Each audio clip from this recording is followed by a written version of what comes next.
si mà yêu mà bu khá đâu như chưa ai quan thế lại tai quan thế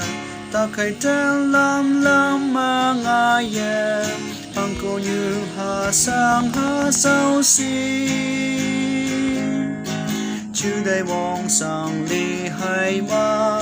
bữa mà nghe nàng tàu cá ya sẽ phải chẳng bu ya o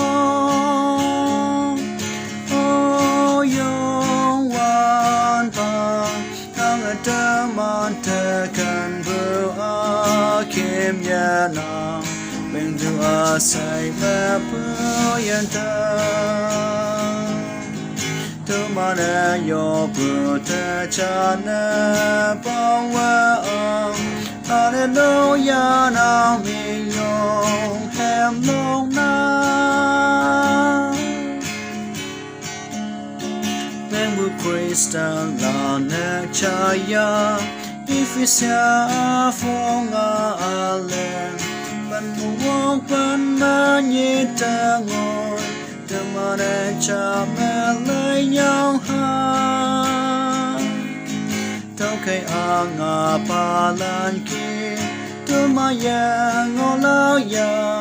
hi bang amai sa ken silang ya o yong wan pa ang ataman te kan bu a kim ya na when do I say ma bu yan ta Mana yo puta chana pongwa Hallelujah na mi yong hem long na O yung wan pa do man ka do Anong ching na sa chayang fai Apoy tamanan ang yasin Tay đi tay lang qua xa ngõ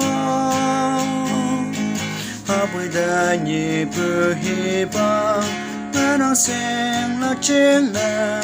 Nàng nghe ná gà cả tông yên tâm phang Ô yong wan pa Nàng nghe tâm an te cần bù a kim ya nàng Asay na puyan ta Tu mana yo buta chana pongwa Hallelujah na